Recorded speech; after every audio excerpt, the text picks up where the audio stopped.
பிஸ்மில்லாஹிர் ரஹ்மானிர் ரஹீம். நபி அவர்களுக்கு மிகவும் விருப்பத்துக்குரிய நபித்தோழர் ஒருவருக்கு தன்னை வளர்த்த தாயினை மஹரமாக ஆக்குவதற்கு அவர் வயதை தாண்டிய பின்னர் தாய்ப்பால் கொடுக்கப்பட்டது.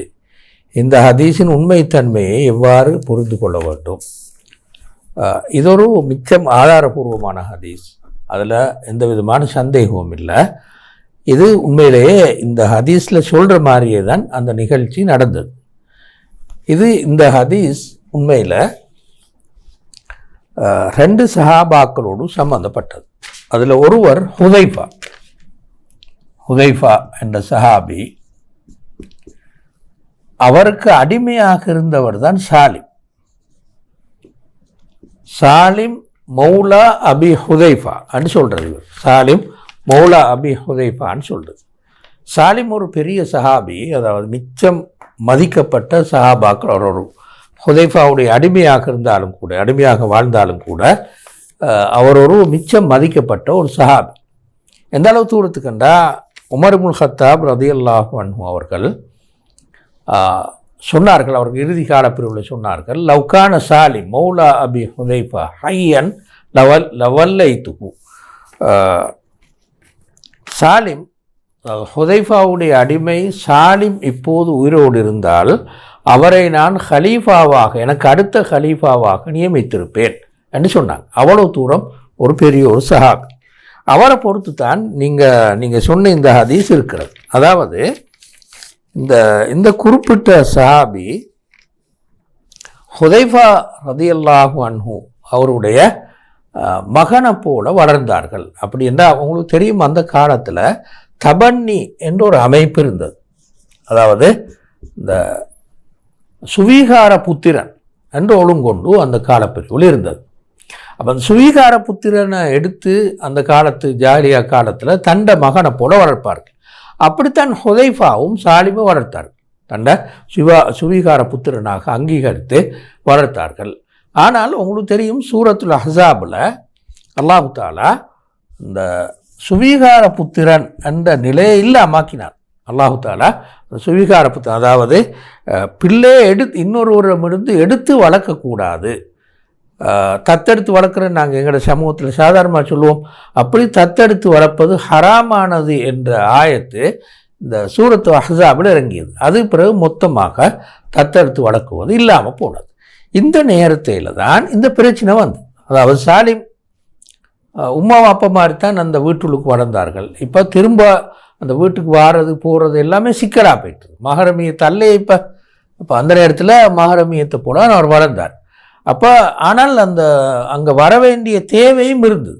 சாலிமுக்கும் ஹுதைஃபாட வீட்டுக்கு வாரதெல்லாம் தேவையும் இருந்தது. அவங்களோட வைஃபை காண்றது இந்த தேவையெல்லாம் இருந்தது. இப்போ என்ன செய்கிற, இதைத்தான் அந்த ஹுதைஃபாட வைஃப், அதாவது மனைவி ஸல்லல்லாஹு அலைஹி வஸல்லம் அவரிடத்தில் போய் இதை கேட்டார்கள். சஹலா பின்த சுஹைல் என்றது அந்த ஹுதைஃபாட வைஃபோட பேர். சஹலா பின்த சுஹைல் என்றது அந்த வைஃபோட பேர்.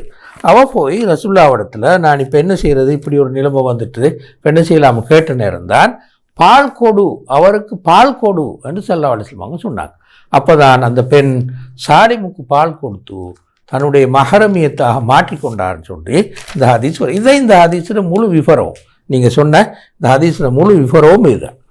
இந்த ஹதீஸை பொறுத்தவரையில் மிகவும் அதிகமான இமாம்கள் இந்த ஹதீஸ் எப்படி பார்க்குறேன்டா, இந்த விதிக்குள்ளால் அதை கொண்டு வருவாங்க. அதாவது இது ஒரு இந்த சட்ட விதி.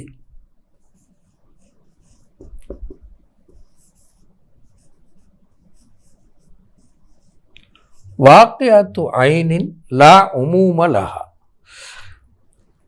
குறிப்பிட்ட ஒரு நிகழ்வு அதனை பொதுமைப்படுத்தக்கூடாது. இது ஒரு சட்ட விதியாக இமாம்கள் ஒழுங்குபடுத்தினது, தயாரித்தது. சில நிகழ்வுகள் ஸல்லல்லாஹு அலைஹி வஸல்லம் அவர்கள் சில நிகழ்வுகளை குறிப்பிட்ட ஒரு சஹாபிக்காக மாத்திரம் சொல்லியிருப்பார்கள். அதை பொதுமைப்படுத்தக்கூடாது. அதான் வாக்கியாத்து ஐனின் லா உமூம லஹா. அதாவது ஒரு குறிப்பிட்ட சம்பவத்தோடு சம்பந்தப்பட்ட குறிப்பிட்ட நபரோடு சம்பந்தப்பட்ட நிகழ்வு அதனை பொதுமைப்படுத்தக்கூடாது என்ற விதிக்கு ஏற்பதான் எல்லா அல்லது மிக அதிகமான இமாம்கள் இதை பார்த்தார்கள். அப்படின்னா இந்த குறிப்பிட்ட சஹாபியோடு மட்டும் சம்பந்தப்பட்ட நிகழ்வுன்னு பார்த்தாங்க. ஏன் அப்படி பார்த்தாங்க என்று சொன்னால், இது சில அடிப்படைகளுக்கு முரணாக அமைகிறது. என்ன அடிப்படைகளுக்கு முரணாக அமைகிறது என்று நாங்கள் பார்த்தோம் என்றால், இந்த இஸ்லாமிய ஷரியா குரான்லேயும் ஹதீஸ்லேயும் பார்க்குற நேரத்தில் இந்த ரதா, அதாவது பால் கொடுப்பதன் மூலமாக, பால் கொடுத்தலின் மூலமாக மஹரமியத் என்றாதல், இதை 2 ஷரத்துகளோடு தான் அனுமதித்திருக்கு. ஒரு ஷரத்து போதுமான அளவு பால் கொடுத்துருக்கும். போதுமான அளவு என்னன்றதுக்கு நிறைய கருத்து வேறுபாடுகளுக்கு அதை நான் இங்கே விளங்கப்படுத்த முடியல, அது எங்களுக்கு இங்கே அவசியம் இல்லை. அதாவது ஒரு பிள்ளை போதுமான அளவு பால் கொடுத்தால்தான் அந்த குறிப்பிட்ட பெண் தாயாக மாறுவாள், அந்த மஹரமியத்தெல்லாம் சேர்ந்து உருவாகும். 2வது ஷரத்து என்னென்றால் 2 வயதுக்குள்ளால் பால் கொடுத்துருக்கோம். 2 வயதுக்குள்ளால் பால் கொடுத்துருக்கோம். அதுக்கு பிறகு பால் கொடுத்தால் அது பெரியவர்கள் பால் கொடுக்குறது, அதுக்கு மஹரமியத்துக்கு சம்பந்தம் இல்லை என்றது 2வது ஷர்த்.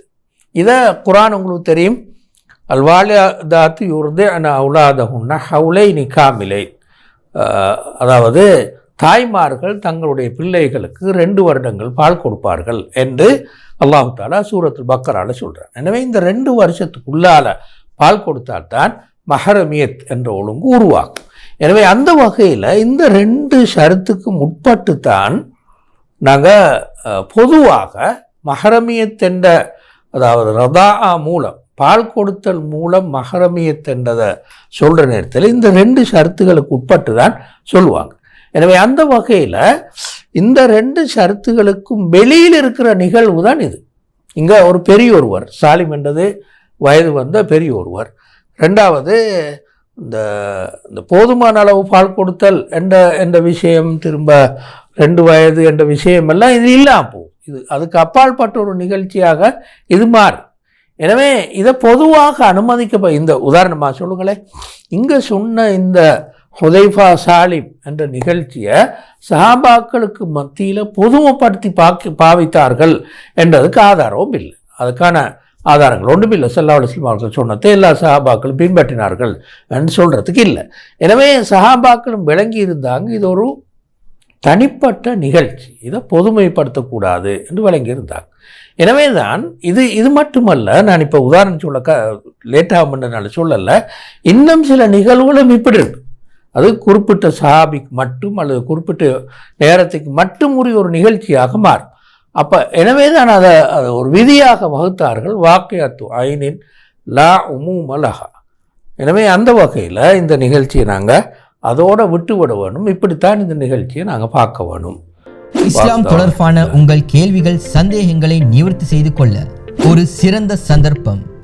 நீங்கள் எங்களுக்கு அனுப்பும் கேள்விகளுக்கான தெளிவுகளை கிட்டிய விரைவில் மிஷ்காத் ஆய்வு நிறுவனத்தின் யூடியூப் தளத்தில் அல்லது மிஷ்காத் ஆய்வு நிறுவனத்தின் ஃபேஸ்புக் பக்கத்தினூடாக உஸ்தாத் மன்சூர் அவர்களால் வீடியோ பதிவு மூலமாக வழங்கப்படும். நீங்கள் உங்கள் கேள்விகளை வாட்ஸ்அப் மூலம் வாய்ஸ் நோட்டாகவோ அல்லது எழுத்து மூலமாகவோ எமக்கு அனுப்பி வையுங்கள். நீங்கள் கேள்விகளை அனுப்ப வேண்டிய வாட்ஸ்அப் இலக்கம் 0777891344. மிஷ்காத் ஆய்வு நிறுவனம், ஆய்வு ரீதியான அறிவு கலாச்சாரத்துடனான பயணத்தை நோக்கி.